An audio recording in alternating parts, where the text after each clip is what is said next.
kailanman nasa sanay.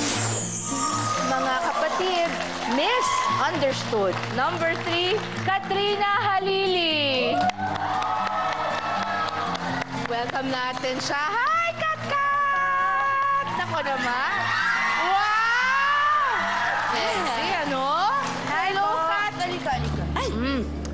Sorry. Be careful. Hi. Okay, there you go. Uy, long time no see, Kat. Nako naman, eto. Lumaki kang walang father figure, di ba, Kat? Wala po. Let's dive into it na, agad-agad. Sa palagay mo ba itong dahilan kaya pag nagmamahal ka, medyo sobrang totoo at walang takot?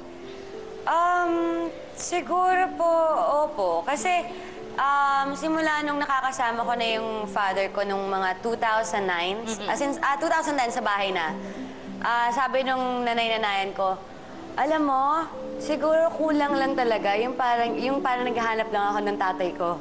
Kasi simula nahanap ko na yung tatay ko, parang, hindi na ako masyadong excited sa mga boys. Parang di mo na masyadong need hindi sa buhay mo, yung relationship na gano'n. Siya yung nagsabi sa akin, sabi ko, oo nga, parang ganun nga nangyari. Kasi 2010 po kasama ko na sa yung dad ko. So once a week nasa bahay po siya. So close na kayo, you have a relationship na. Nakakatuwa naman yun.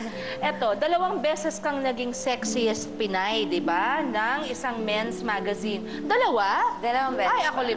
Okay. Naging 5 sa utak ko lang yun. Naging daring at nagpaka-sexy ka rin naman sa ibang movies, sa ibang roles mo, na ginampanan mo. Sa kabila nito, manang ka raw sa totoong buhay. Sobra May po. pagkamanang. Pati manamit. Ayan, pinapagalitan niya ako ng mga kasama ko sa bahay. Hoy, mag-ayos ka nga, ano ka ba? Ganyan-ganyan. So, sila nagsasabi sa akin. Si Katrina Halili ka, paglabas mo, parang ikaw ang nanay ni Katrina. Parang ganun. ano lang kasi kung ano lang yung suot ko, bahala na, dead mind. Hindi ako siya nag-aayos. Sabi ko nga, kung hindi ako napasok sa showbiz, parang hindi naman ako malilinya sa sexy. Kasi yung mga outfit ko parang, sabi nga nung kapatid ko isang beses, lasing siya. Sabi niya nung lasing siya, alam mo, kala ko dati, tibuka kasi para daw akong lalaki.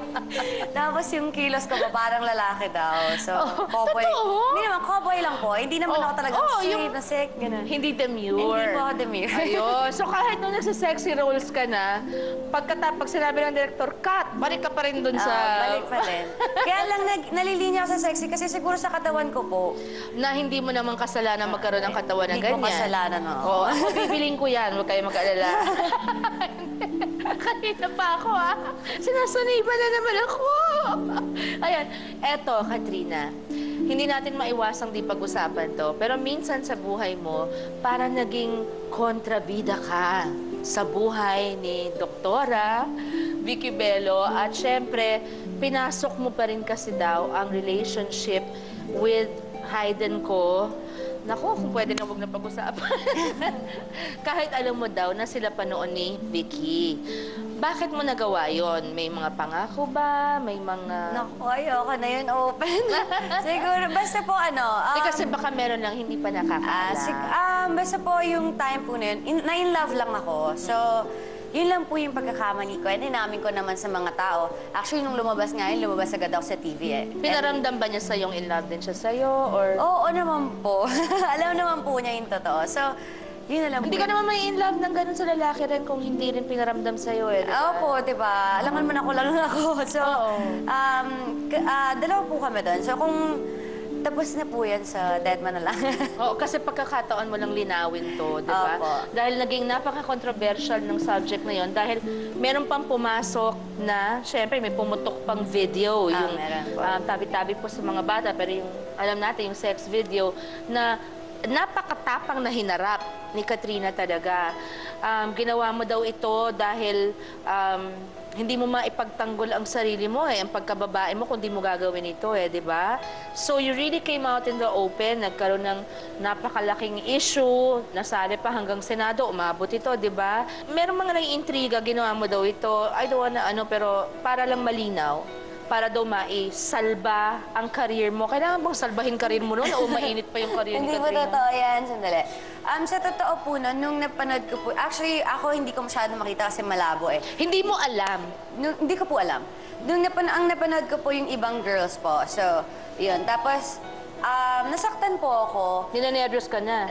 Ayoko na, sa totoo, ayoko na pong maulit yung nangyaring ganon sa ibang tao. Tapos, binibenta ko na yung bahay ko noon kasi bala ko hindi na ako mag-showbiz.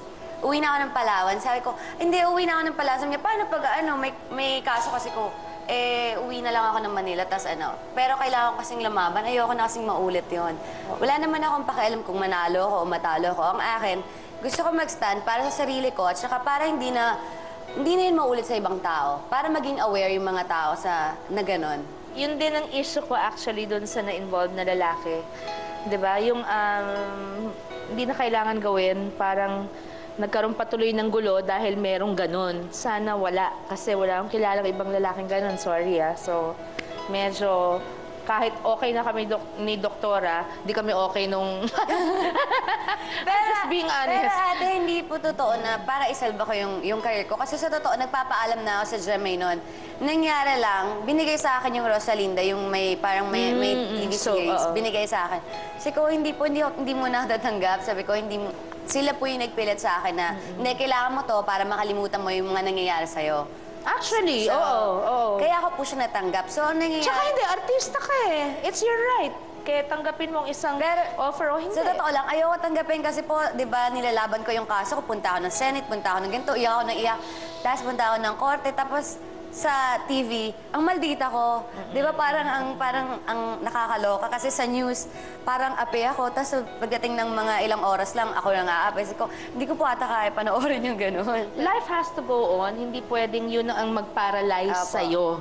So, tama naman yung nagtrabaho ka. So, kung meron po kayong pinagdaraanan, feeling nyo, hiyang-hiya kayo, magpapakamatay na lang kayo, alam nyo, ang laki-laki ng mundo, napakaraming tao, at wala silang magagawa kundi pag-usapan kayo ng maikling panahon lamang hanggang makahanap sila ng susunod na pagchichismisan nila. Habang ang buhay nila, patuloy lamang. Tapos ang buhay nyo, feeling nyo, kailangan nyo ng sumuko. Hindi tama yun, di ba? Kailangan gumaya kayo sa akin. Yes, lumaban dapat. Ipagpatuloy lang. Lilipas din yun. Lilipas din yun. Mahirap man paniwalaan habang nangyayari. Kasi may mga pangyayari po na hindi talaga natin may iwasan. Pero parang trials lang siya o challenge sa buhay natin. May matututunan din tayo doon. Oo, di ba? You're smarter now. You're wiser sa pagpili ng mamahalin. Parang ako po yung naging feeling ko doon. Parang feeling ko nasa backstage ako. Yung gano'n. Tapos parang feeling ko, kailangan ko lang lumabas. Yun lang. Tapos humarap sa mga tao, tanggapin ko yung lahat nila, tanggapin ko lahat. Kasi ginawa ko yun. After naman Hindi ko na-imagine, Kat. After naman po nun, parang okay lang. Ngayon, kahit lumabas ako, wala naman akong Tapos na. Tapos na. Kasi tinanggap ko na lahat kung ano sabihin ng tao eh. Tsaka, yun lang naman po yun eh. Parang kailangan mong harapin yung nasa backstage, kailangan mo lumabas. Oo, parang tapang lang. Ginawa ko to, okay lang. Sige. Parang, alam niyo, kailangan sa kadalasan sa nangyayari sa atin, mapa-artista ka o hindi, kakapalan lang ng mukha ng konti. Di ba? Konting kapalang ng mukha. Kasi kahit sa opisina mo, inintriga ka sa school, sa kung saan man, kapitbahay, sa mga barangay, konting kapalang ng mukha.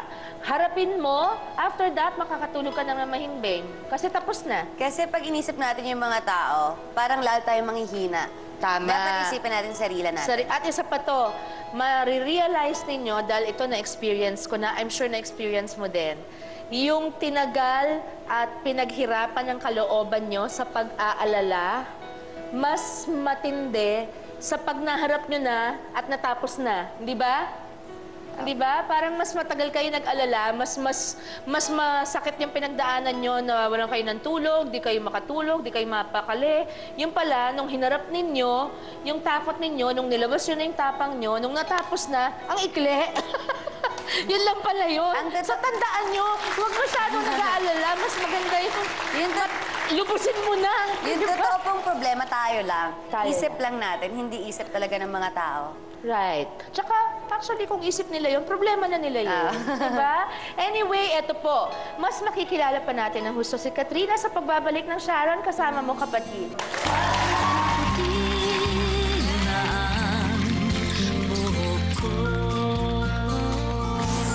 Ever doubt kung may seseryoso pa sa yung lalaki o feeling mo lahat na ng lalaki manloloko?